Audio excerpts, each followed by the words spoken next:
প্রিয় মুসলিম এবং অমুসলিম ভাই ও বোনেরা, আসসালামু আলাইকুম ওয়া রাহমাতুল্লাহি ওয়া বারাকাতুহু। আমাদের স্রষ্টা আল্লাহ তাআলার দয়া, শান্তি ও রহমত আপনাদের সবার উপরে বর্ষিত হোক। আমাদের অনুষ্ঠানে স্বাগতম। Ramzan, a date with doctor Zakir.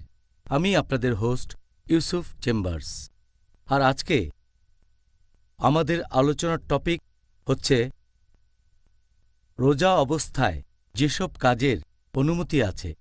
Doctor Zakir, আসসালামু আলাইকুম রহমতুল্লাহি ওয়া বারাকাতুহু। ওয়ালাইকুম আসসালাম রহমতুল্লাহ বারাকাতুহু। আপনি কেমন আছেন? আলহামদুলিল্লাহ, আল্লাহর রহমতে ভালো। মাশাআল্লাহ।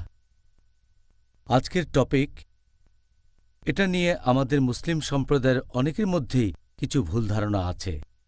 বিশেষ করে আমি যে দেশ থেকে এসেছি, অনেকেই এই সময় এমন কিছু কাজ থেকে বিরত থাকে। এখানে আমরা এই পর্বে আলোচনা করার মাধ্যমে জানব যে সেগুলো সুন্নত, আর আল্লাহ তাআলাও আমাদেরকে এই কাজগুলো করার জন্য সুপারিশ করেছেন। তাহলে আসুন সেরকম একটা প্রশ্ন দিয়ে আমরা আজকের পর্বটা শুরু করি। সেটা হচ্ছে গোসল করার প্রসঙ্গে। গোসল, অনেক সময় আমরা গোসল করি আমাদের শরীরকে ঠান্ডা করার জন্য, যদি বেশি গরম পড়ে।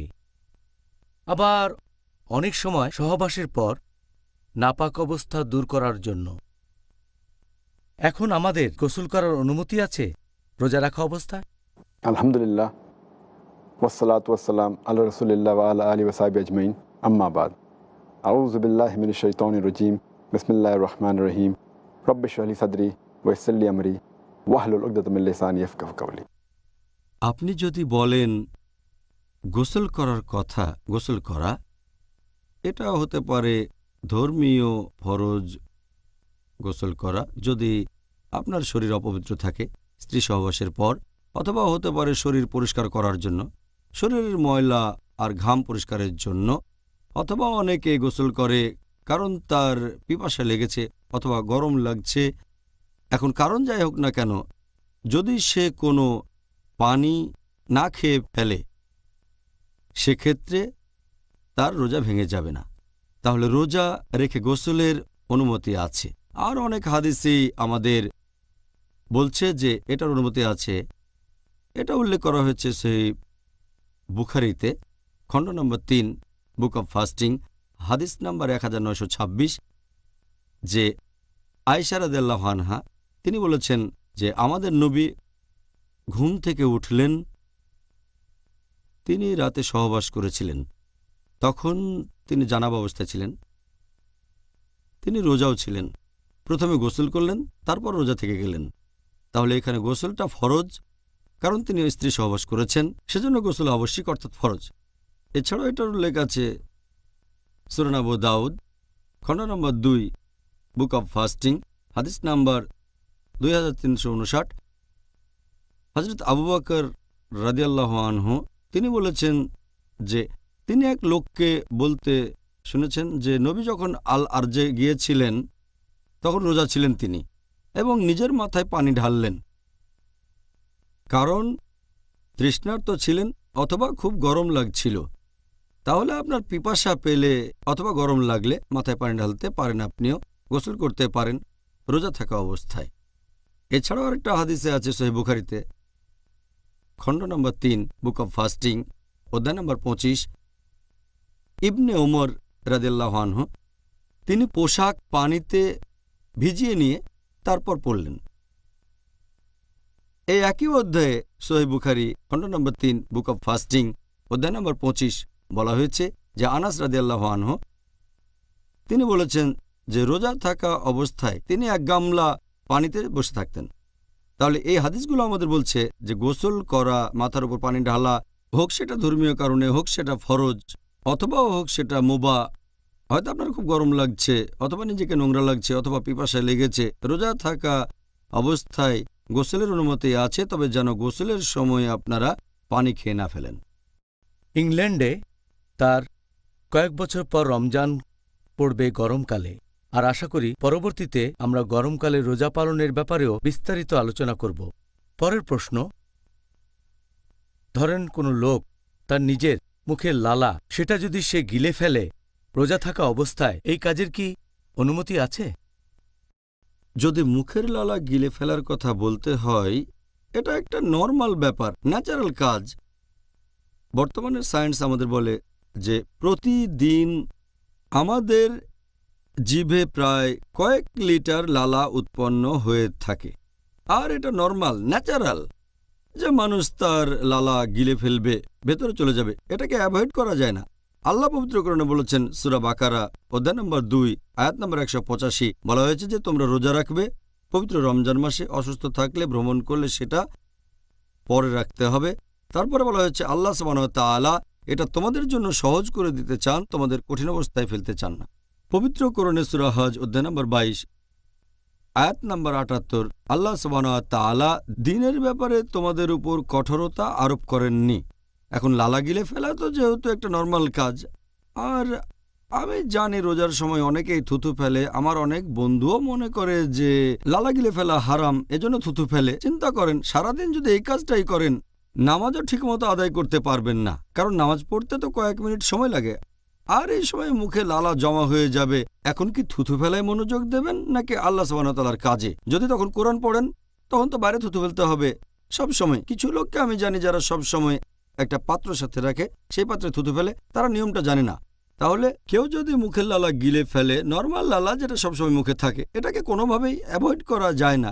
একইভাবে যদি কারো নাকে মুখে ধুলা যায়, ধরেন সে কোনো শহরে গেছে যেটা খুবই নোংরা, নাকে মুখে ধুলা, তখন জোরে শ্বাস নিলেন, কিছু ধুলা গেল ফুসফুসে বা অন্য কোথাও, এই সবেরই অনুমতি আছে, কারণ এগুলো সবই নর্মাল কাজ, আর এতে করে রোজা ভেঙে যায় না। পানি দিয়ে মুখ আর নাক পরিষ্কার করার অনুমতি কি আছে? অনেকে হয়তো মুখের ভেতর পানি নিয়ে কুলি করছে, এটা করছে হয়তো অজুর সময়, এই কাজের কি অনুমতি আছে? মুখের ভেতরে পানি দেওয়ার কথা যদি বলেন, অথবা মুখে পানি নিয়ে গার্গল করা, অথবা নাকের ভেতরে পানি দেয়া, হতে পারে তার গরম লাগছে বেশি, অথবা সে অজু করছে, এটার অনুমতি আছে, কারণ এটা শরীরের ভেতরে যাচ্ছে না, আর পানি যদি শরীরের ভেতরে না যায়, যদি পানি গিলে না ফেলেন, অনুমতি আছে। আর অজুর সময় অবশ্যই গার্গল করতে হবে, পানি মুখে দিয়ে কুলি করতে হবে। আর এই অজু করা হলো ফরজ নামাজ পড়ার আগে। রোজা অবস্থায় আপনি নামাজ পড়বেন, অজু করতে হবে, তাহলে এটা নিষিদ্ধ হবে কেন? এখন কেউ যদি মুখের ভেতরে পানি দেয়, অজুর সময় গার্গল করে বা অন্য কিছু, সে খেয়াল রাখবে যেন পানি গিলে না ফেলে। আর যখন সে নাকে পানি দেয়, কিছু লোক মনে করে যে এতে রোজা ভেঙে যায়, এটার ভিত্তি একটা হাদিস, আর এজন্যই তারা অজুর সময় নাকের মাথায় একটু পানি দেয়, ভেতরে পানি দেয় না। কারণ একটা হাদিস আমাদের নবী মুহাম্মদ সাল্লাল্লাহু আলাইহি ওয়াসাল্লামের, আমাদের নবী বলেছেন, এই হাদিসটার উল্লেখ আছে সুনান আবু দাউদ খণ্ড নম্বর 2 বুক অব ফাস্টিং হাদিস নম্বর 2360। আমাদের নবী বলেছেন, তোমরা অজুর সময় নাকে প্রচুর পানি দেবে, শুধু রোজার সময় বাদে। তার মানে নবী বলেছেন অজুর সময় নাকে বেশি করে পানি দিতে হবে, শুধুমাত্র রোজার সময় বাদে। তার মানে যদি নাক দিয়ে পানি গলা থেকে পেটে চলে যায়, তাহলে রোজাটা তখন ভেঙে যাবে। তার মানে এই না যে নাকের ভেতরে পানি দেয়া নিষিদ্ধ। এমনিতে যদি পানি দেন, সাধারণত গলার ভেতরে যায় না, যদি বেশি করে পানি দেন তাহলেও ভেতরে যাবে না, তবে যেতে পারে। তাই সাবধান করে দেওয়া হয়েছে যে রোজা থাকা অবস্থায় নাকে বেশি পানি দিও না, অন্য সময় বেশি দেওয়া যাবে। এই হাদিস প্রমাণ করে নাকের ভেতরে পানি দেওয়ার অনুমতি আছে, তবে সাবধান থাকবেন, নাক দিয়ে যেন বেশি পানি নেবেন না, তাহলে গলায় পানি চলে যেতে পারে, গলা থেকে পেটে চলে যেতে পারে, অজুর সময় মুখ দিয়ে বা নাক দিয়ে, এমন হলে রোজাটা ভেঙে যাবে। তবে অনিচ্ছাকৃতভাবে অজু করার সময় বা গার্গল করার সময় যদি ভেতরে পানি চলে যায়, ইনশাল্লাহ আল্লাহ আপনাকে ক্ষমা করবেন, কারণ এটা অনিচ্ছাকৃতভাবে। আচ্ছা, তাহলে এখানে নিয়তটাই হলো গুরুত্বপূর্ণ। হ্যাঁ, আমাদের স্রষ্টা আল্লাহ সুবহানাহু ওয়া তাআলার সন্তুষ্টি অর্জন করা। এখন আমি এটা জানি যে আমাদের গত পর্বে আমরা এই প্রশ্নগুলো নিয়ে আলোচনা করেছিলাম, তবে আজকের টপিক নিয়ে বিস্তারিত বলতে গেলে এই প্রশ্নগুলোর উত্তর জানা প্রয়োজন।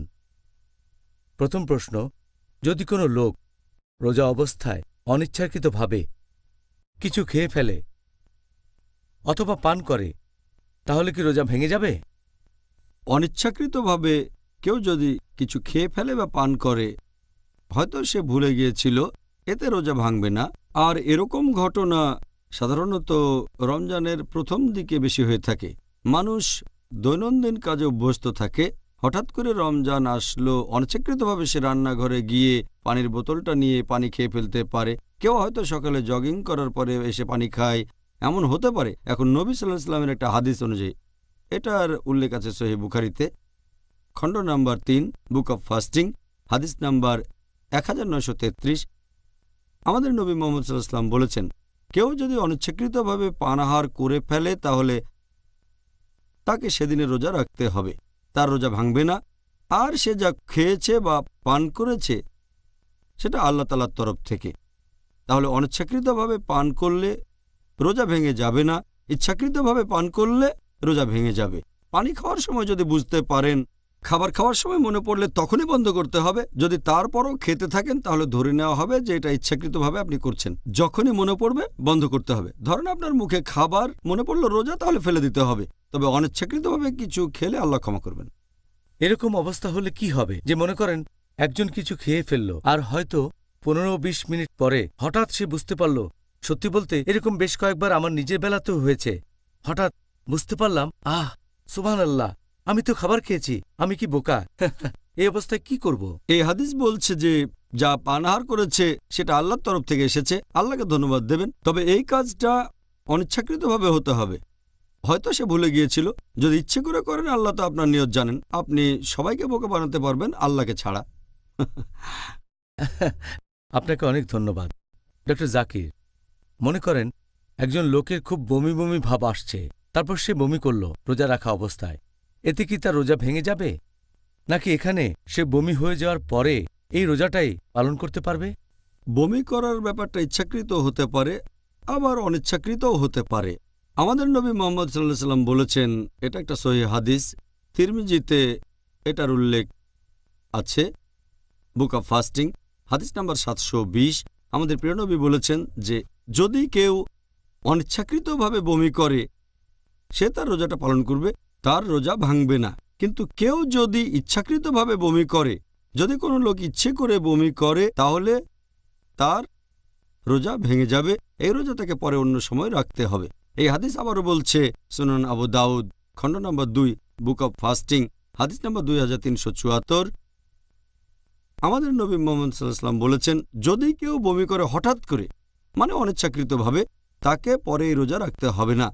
কিন্তু যদি কেউ বমি করে ইচ্ছাকৃতভাবে, ইচ্ছে করে, তাহলে পরে রোজা রাখতে হবে।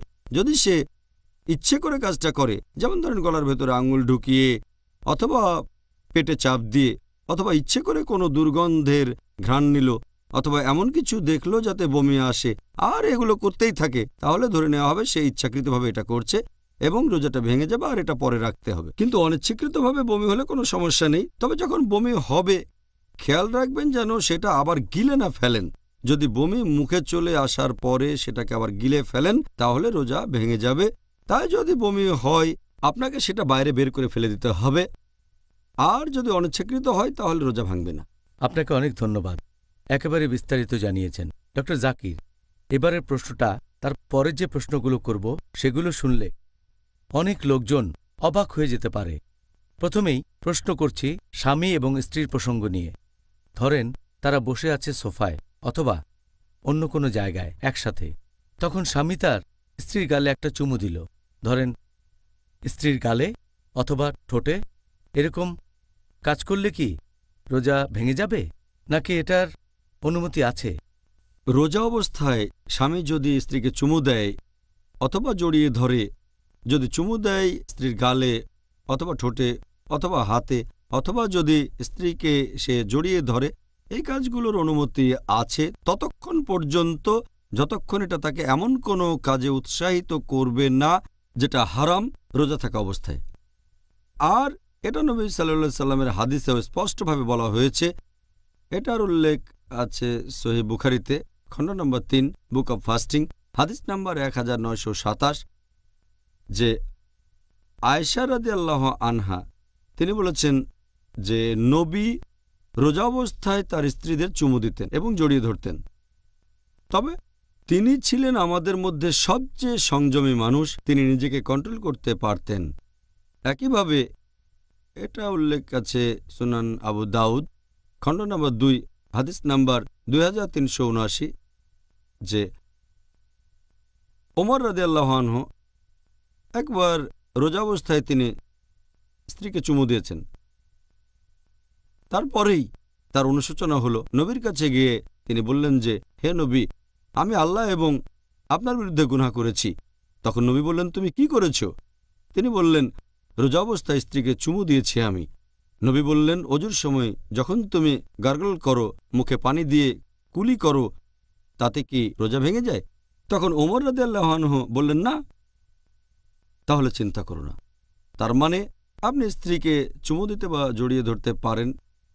এছাড়াও আরেকটা হাদিস যেটার উল্লেখ আছে মাসনাদ আহমদ খণ্ড নম্বর 2 হাদিস নম্বর 6739, একজন সাহাবা বর্ণনা দিয়েছেন, একজন যুবক নবীর কাছে এসে জিজ্ঞেস করল যে, হে নবী, আমি রোজা থাকা অবস্থায় কি আমার স্ত্রীকে চুমু দিতে পারব? নবী উত্তরে বললেন, না। কিছুক্ষণ পরে নবীর কাছে একজন বৃদ্ধ লোক আসলো আর জিজ্ঞেস করল, আমি কি রোজা থাকা অবস্থায় স্ত্রীকে চুমু দিতে পারবো? নবী বললেন, হ্যাঁ। তখন সাহাবীগণ ভাবতে লাগলেন যে উত্তর দুটো আলাদা হয়ে গেল কেন। নবী তাদের বললেন যে এই লোক নিজেকে সামলাতে পারবে। এখানে নিয়মটা হচ্ছে, যদি কেউ জানে যে স্ত্রীকে চুমু দেয়া বা জড়িয়ে ধরার পর সে নিজেকে কন্ট্রোল করতে পারবে, এতে সে এমন কোনো কাজে উৎসাহিত হবে না যাতে রোজা ভেঙে যায়। যেমন ধরেন, সে তখন সহবাসে লিপ্ত হতে পারে অথবা বীর্যস্খলন হতে পারে। যদি নিজেকে কন্ট্রোল করতে পারে, চুমু বা জড়িয়ে ধরার অনুমতি আছে। যদি নিজেকে কন্ট্রোল করতে না পারেন, যদি ভয় পান যে এমন কাজ করে ফেলবেন যাতে রোজাটা ভেঙে যায়, যেমন সহবাস বা বীর্যস্খলন, তখন আপনার জন্য নিষিদ্ধ। এটা করার অনুমতি আছে, তবে পাশাপাশি ইসলামিক হেলথ ওয়ার্নিংও দেওয়া হয়েছে। আচ্ছা, এবারের প্রশ্ন আগের প্রশ্নটার সাথে এটার কোনো সম্পর্ক নেই। একজন পুরুষ মানুষ কি তার স্ত্রীর সাথে রমজান মাসে সহবাস করতে পারবে সন্ধ্যার পরে, মানে রোজা রাখা শেষ হওয়ার পরে? প্রথম দিকে যখন মুসলিমদের জন্য রোজা রাখা ফরজ করা হলো, আল্লাহ বলেছেন পবিত্র কোরআনে সূরা বাকারা অধ্যায় নম্বর 2 আয়াত নম্বর 185, রমজান হলো সেই মাস যে মাসে পবিত্র কোরআন নাজিল হয়েছে মানুষের পথের দিশারি হিসেবে এবং সৎপথের স্পষ্ট নিদর্শন ও সত্য মিথ্যের পার্থক্যকারী রূপে। তারপর বলা হয়েছে যে যারা এই মাসটা পাবে তারা রোজা রাখবে। তাহলে যখন মুসলিমদের জন্য এই রোজাকে ফরজ করা হলো পুরো রমজান মাস ধরে, প্রথম দিকে নিয়মটা এমন ছিল যে স্ত্রীর কাছে যাওয়া, স্ত্রীর সাথে সহবাস করা পুরো রমজান মাসে নিষিদ্ধ হোক, সেটা দিনের বেলায় অথবা রাতের বেলায়।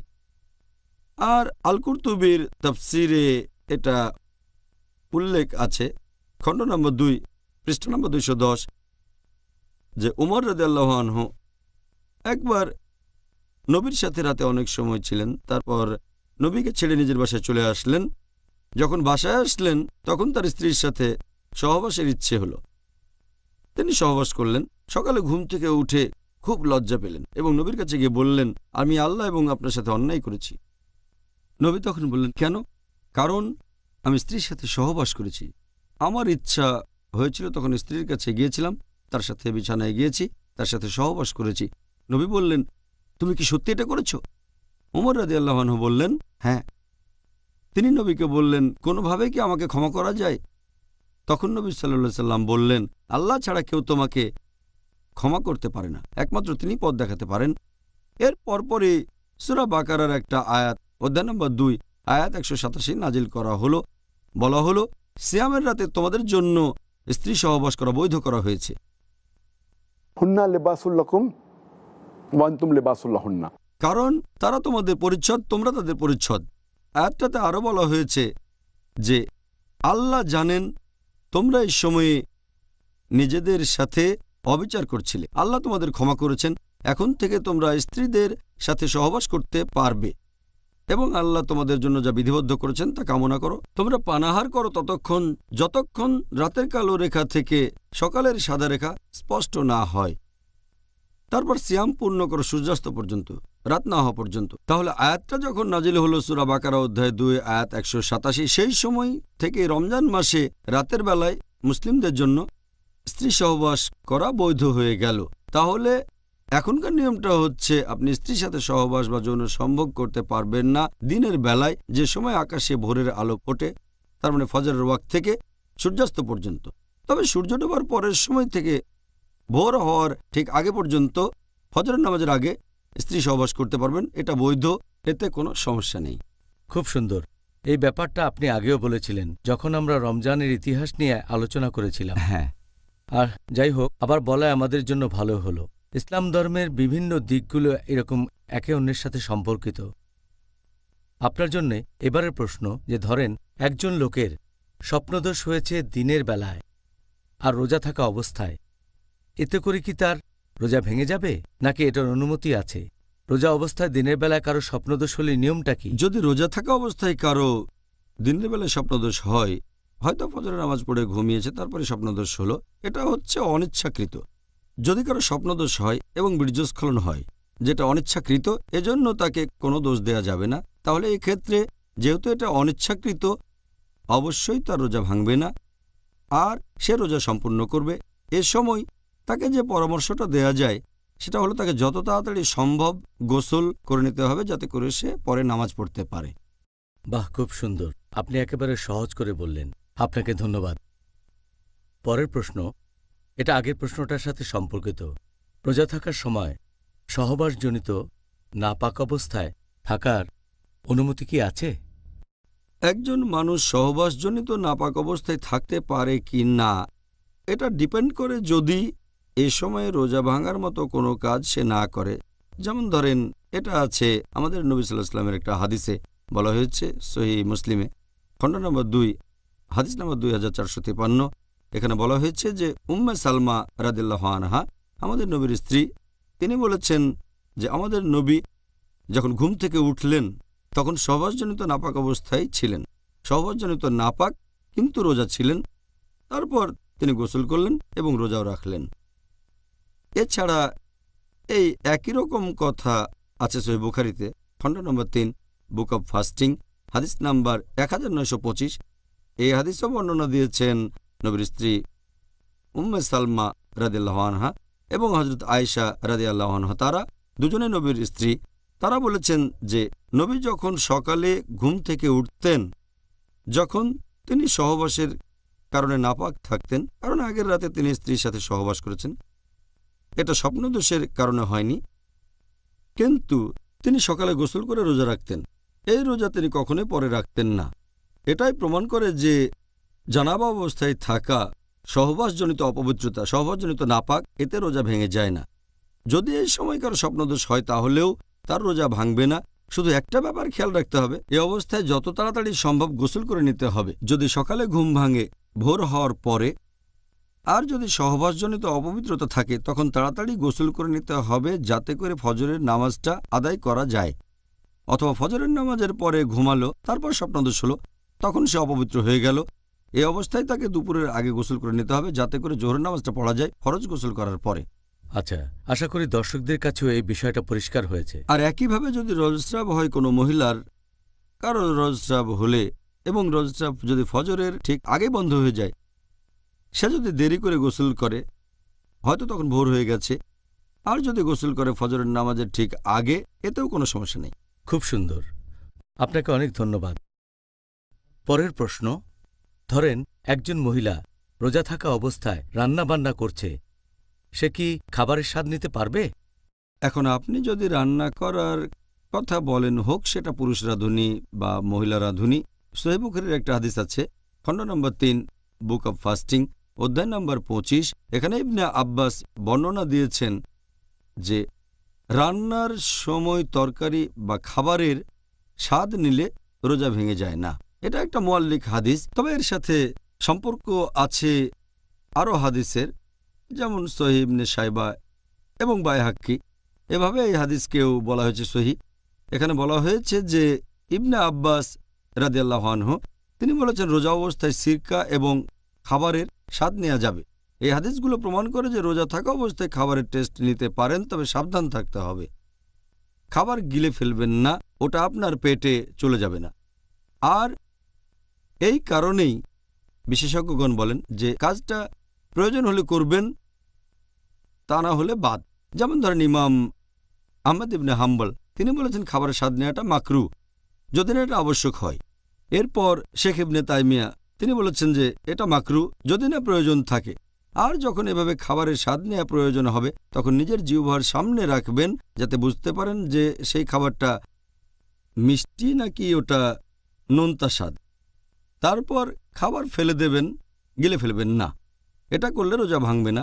অথবা যদি কোনো মা খাবার খাওয়াতে চায় বাচ্চাকে, অনেক সময় খাবারটা চিবিয়ে দিতে হয়, এখানে মা সেই খাবারটা চিবিয়ে সে বাচ্চাকে দিতে পারেন। তবে মাকে সাবধান থাকতে হবে যেন খাবারটা না খেয়ে ফেলেন, গিলে না ফেলেন। এই ধরনের পরিস্থিতিতে খাবারের স্বাদ নেওয়ার অনুমতি আছে, তবে প্রয়োজন ছাড়া নয়। যেমন অনেক ক্ষুধা লেগেছে সেজন্য স্বাদ নিলেন, এটা মাকরু, যদিও সেই রোজা ভাঙবে না। মাকরু মানে না করলেই ভালো, এতে রোজা ভাঙবে না। তবে যদি প্রয়োজন থাকে স্বাদ নেবেন আর সাবধান থাকবেন যেন গলা দিয়ে নেমে না যায়, গিলে না ফেলেন। স্বাদ নেওয়ার পর মুখ থেকে ফেলে দেবেন। আচ্ছা, আমার ভালো লাগছে যে আপনি আমাকে কিছুটা শুধরে দিলেন যে শুধু মহিলারা নয়, আর আমরা জানি যে পুরুষরাও রান্না করে, তাদেরকেও এই ব্যাপারে উৎসাহিত করা উচিত। ডক্টর জাকির, এবারের প্রশ্নটা, চোখে অ্যালকোহল দেওয়া, তার মানে কালো সুরমা, আমরা জানি এটা একটা সুন্নত, আমাদের নবী মোহাম্মদ সাল্লাল্লাহু আলাইহি সাল্লামের একটি সুন্নত, আল্লাহ তাকে শান্তিতে রাখুন। আর রোজা অবস্থায় চোখে অ্যালকোহল দেওয়ার অনুমতি কি আছে? চোখে অ্যালকোহল দেওয়ার কথা যদি বলেন, আমাদের ভারতীয় উপমহাদেশে বলা হয় সুরমা অথবা কালো আইলাইনার, এটা আমাদের নবীর সুন্নত। আর আমরা একটা হাদিস থেকে পাই যে হযরত আনাস রাদিয়াল্লাহু আনহু নবীর সাথে থাকতেন, তার খাবার রান্না করতেন আর তিনি চোখে অ্যালকোহল দিতেন। নবী কখনোই তাকে বারণ করেননি, রোজার সময়ও তিনি চোখে দিতেন। এতেই প্রমাণ হয় চোখে সুরমা দিলে রোজা ভেঙে যায় না, এটার অনুমতি আছে। আর এছাড়াও যদি ব্যবহার করেন কোনো আই ড্রপ বা ইয়ার ড্রপ, যদি সেই চোখের ড্রপ বা কানের ড্রপ বেশ কিছুক্ষণ পরে গলার কাছে স্বাদ অনুভব করেন, বেশিরভাগ বিশেষজ্ঞ বলেন এতে রোজা ভেঙে যাবে না, কারণ এটা খাবার যাওয়ার স্বাভাবিক পথ না। আর আই ড্রপ হচ্ছে এক ধরনের মেডিসিন, খাবার না।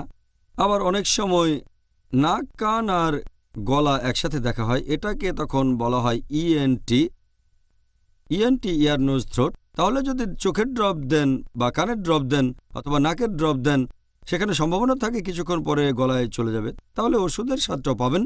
নাকের ড্রপ হলে বাইরে ফেলে দেবেন। তবে কান আর চোখের ড্রপ যদি গলায় চলে যায়, বেশিরভাগ বিশেষজ্ঞ বলেন এতে করে রোজা ভাঙবে না। তবে কিছু বিশেষজ্ঞ বলেন সেটা যদি গলায় চলে যায় তাহলে রোজা ভেঙে যাবে।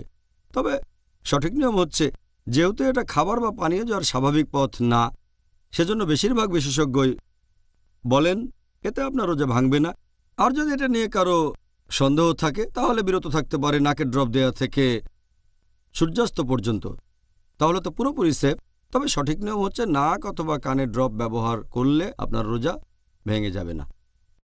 একই রকম নিয়ম কি আতরের বেলায়ও, মানে পারফিউম? আতর সুগন্ধির কথা বলছেন? হ্যাঁ, আতর লাগানো। ধরেন আপনি শরীরে আতর লাগাচ্ছেন রোজার মধ্যে বা শুরু করার আগে, এখানেও কি নিয়মটা এক? যদি কোনো সুগন্ধি লাগিয়ে সেটার গন্ধ নেন এতে কোনো সমস্যা নেই। পারফিউমের গন্ধ নেওয়ার অনুমতি আছে, যে কোনো পারফিউম। তবে তা থেকে যেন ধোঁয়া বের না হয়। আগরবাতি দেখেছেন আপনি? এইভাবে ধোঁয়া যদি বের হয়, এই ধোঁয়ার গন্ধ নিলে সেটা নাকে চলে যাবে, তারপর পাকস্থলীতে চলে যাবে, তারপর কিছু কণা ভেতরে চলে যেতে পারে। এটা বুখুর।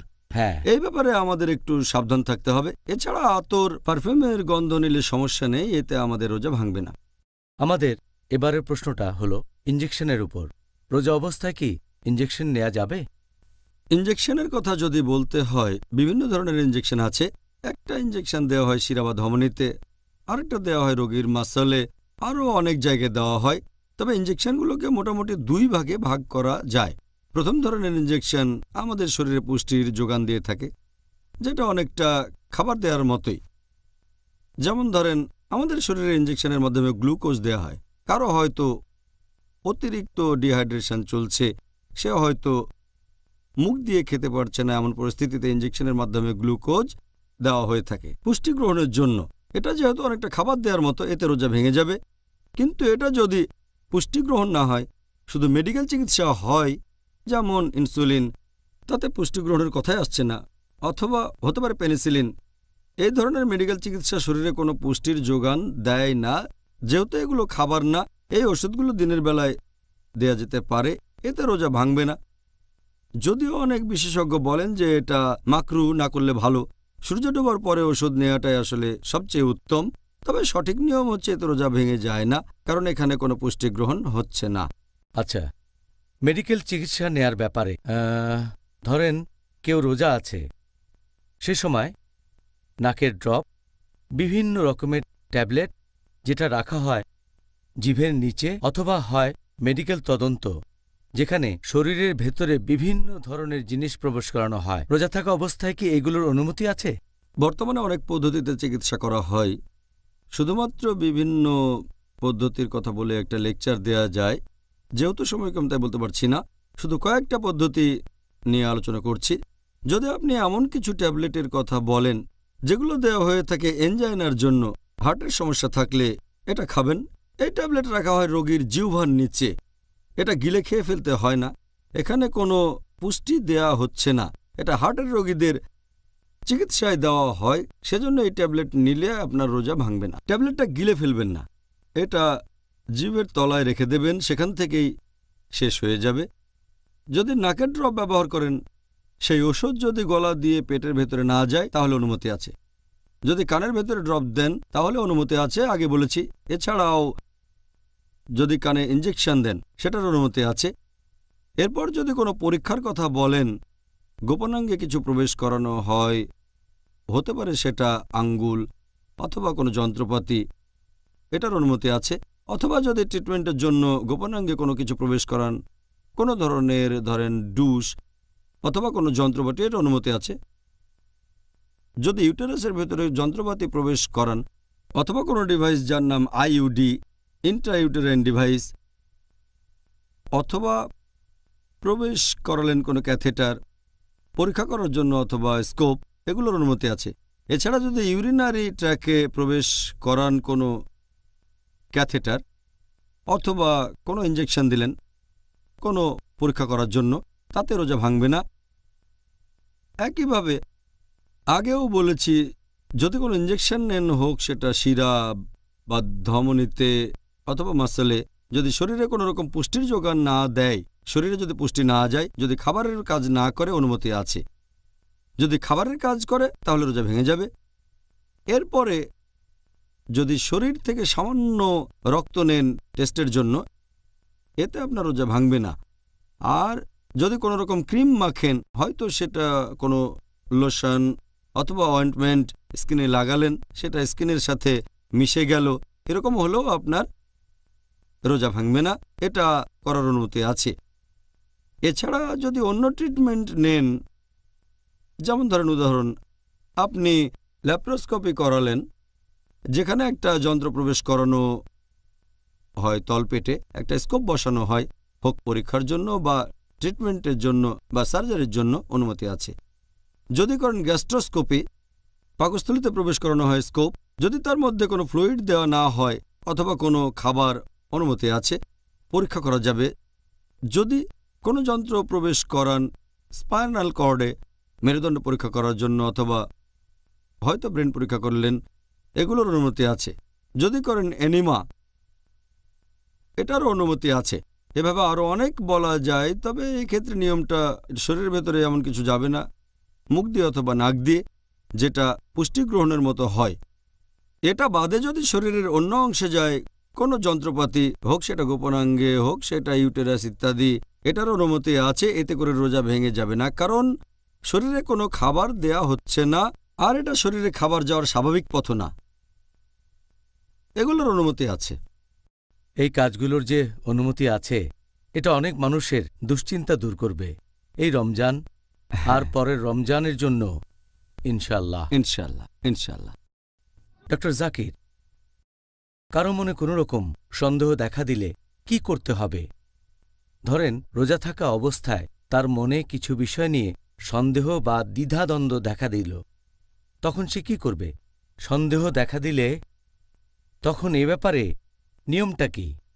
যদি কারো মনে কোনো রকম সন্দেহ দেখা দেয় যে সে যেটা করছে সেই কাজের হয়তো অনুমতি নেই, অথবা যদি তার সন্দেহ থাকে যে এতে রোজা ভেঙে যাবে, সবচেয়ে ভালো হয় সেই কাজ থেকে বিরত থাকা। যদি সন্দেহ থাকে, সবচেয়ে ভালো সেই কাজ থেকে সংযত থাকা। হতে পারে সেই কাজটা হয়তো নিষিদ্ধ, যদি সন্দেহ থাকে আর সেটা না করেন কোনো গুনাহ হবে না, তাই সংযত থাকা সবচেয়ে ভালো। তবে এখানে শিরোনামটা হচ্ছে আল্লাহ পবিত্র কোরআনে বলেছেন সূরা নাহাল অধ্যায় নম্বর 16 আয়াত নম্বর 43, এছাড়াও সূরা আম্বিয়া অধ্যায় নম্বর 21 আয়াত 7, ফাসআলু আহলা যিকরি ইন কুনতুম লা তা'লামুন। যদি তোমরা না জানো তাহলে জ্ঞানীদেরকে জিজ্ঞেস করো। যে লোক জানে তাকে জিজ্ঞেস করেন, কোনো বিশেষজ্ঞকে, তিনি আপনাকে বলবেন যে এটার অনুমতি আছে কিনা। এটাই সবচেয়ে ভালো। তবে কাউকে না পেলে যদি সন্দেহ থাকে তাহলে বিরত থাকাই সবচেয়ে ভালো। ভালো উপদেশ। এবার ধরেন একজন লোক এমন অবস্থায় পড়ল যে তাকে একরকম বাধ্য করা হচ্ছে তার রোজাটা ভাঙার জন্য, অথবা কেউ হয়তো ভুল করে তার রোজাটা ভেঙে ফেলল। এটার কি অনুমতি আছে যে এরকম অবস্থায় পড়লে সে তার রোজা ভেঙে ফেলতে পারে? এরকম নিয়ম আছে কিনা যে কেউ তার রোজা ভাঙবে, অনুমতি আছে কিনা? কেউ যদি না জেনে বা ভুল করে রোজা ভেঙে ফেলে, আল্লাহ পবিত্র কোরআনে বলেছেন সূরা নাহাল অধ্যায় নম্বর 16 আয়াত নম্বর 106 যে কেউ ঈমান আনার পরে যদি সে আল্লাহকে অস্বীকার করে, যদি না তাকে বাধ্য করা হয়, তার মানে জোর করা হলে শিরকও করতে পারেন। যদি আপনার ভেতরে তখনও তাকওয়া থাকে, আল্লাহকে মেনে চলেন, তাহলে এর অনুমতি আছে। কেউ যদি আপনাকে বাধ্য করে কোনো কাজ করতে আর এতে আপনার রোজা ভেঙে যায়, তাহলে আপনি এতে দায়ী থাকবেন না। এখন যদি নিয়মকানুনের কথা বলতে হয়, আমাদের প্রিয় নবী মুহাম্মদ সাল্লাল্লাহু আলাইহি ওয়াসাল্লাম বলেছেন, এটা আছে ইবনে মাজা খণ্ড নাম্বার 3 হাদিস নাম্বার 2043 এবং 2045।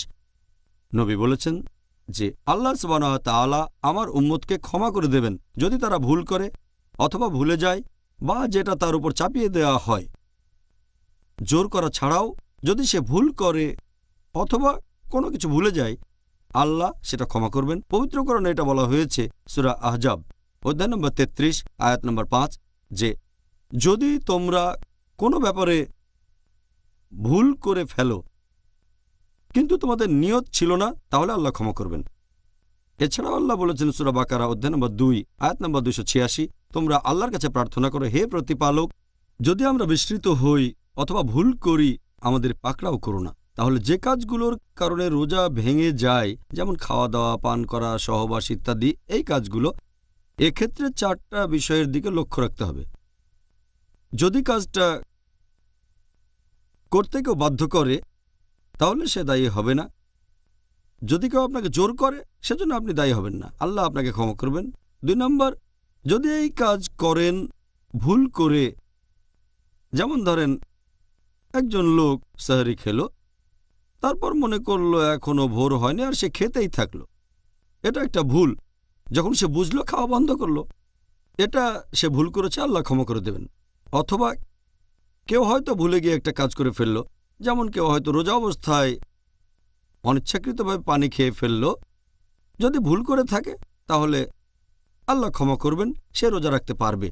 4র্থ পয়েন্টটা হচ্ছে যদি কেউ না জেনে কোনো কাজ করে, এটা সম্পর্কে জানতোই না, যেমন ধরেন একটা লোক হয়তো জানে না যে ইচ্ছাকৃতভাবে বমি করলে, ইচ্ছে করে বমি করলে রোজাটা ভেঙে যায়, আর তারপর সে হয়তো মুখের ভেতরে আঙ্গুল দিয়ে ইচ্ছে করে বমিটা করে ফেলল, তাহলে সেই কাজটা করলো একেবারে না জেনে। এমন হলে ইনশাল্লাহ আল্লাহ ক্ষমা করবেন। এই 4টা ক্যাটাগরি, কারণ আল্লাহ আমাদের উপর অতিরিক্ত বোঝা চাপাতে চান না। আর নবী বলেছেন যদি তোমরা ভুলে যাও অথবা ভুল করো অথবা যদি তোমাদের বাধ্য করা হয়, এমন হলে ইনশাল্লাহ আল্লাহ ক্ষমা করবেন। এটা আল্লাহ সুবহানাহু ওয়া তাআলার দয়া। সত্যি বলতে ডক্টর জাকির, আমার কাছে এটা পরিষ্কার, আর আশা করি দর্শকের কাছেও পরিষ্কার, যে আল্লাহর দয়া তার শাস্তির চেয়ে অনেক বেশি। আল্লাহু আকবার, সুবহানাল্লাহ। তাহলে আমরা ইন্টারভিউয়ের শেষ পর্যায়ে চলে এসেছি। এবারে আমরা পিস টিভির দর্শকদের পাঠানো প্রশ্নগুলো নিয়ে আলোচনা করব।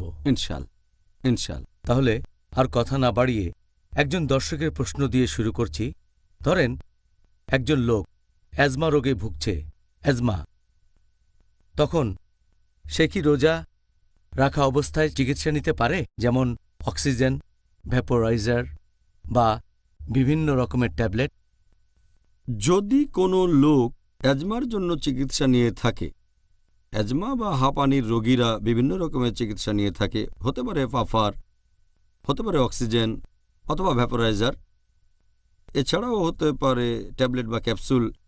এক কথায়, যদি কেউ পাফার ব্যবহার করে তখন সেখান থেকে গ্যাস চলে যায় ফুসফুসে, ফুসফুসে আকারে বড় হয়।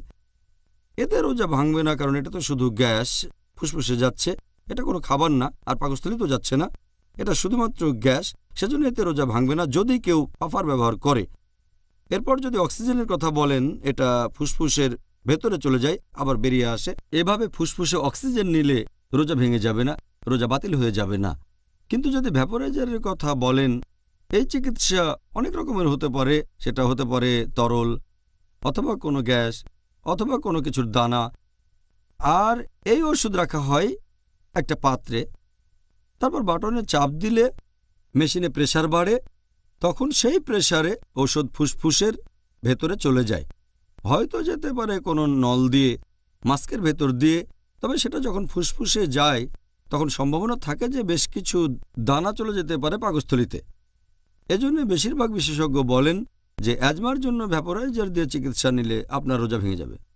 এরপর যদি ক্যাপসুলের কথা বলতে হয়, এই ক্যাপসুলের ভেতরে ওষুধ থাকে, এতে ওষুধ থাকে পাউডার, উপরে একটা কাভার দেওয়া থাকে, ক্যাপসুলটা একটা পাত্রে রাখা হয়, তারপর প্রেসার দেওয়া হয়, তখন ওষুধটা বেরিয়ে আসে।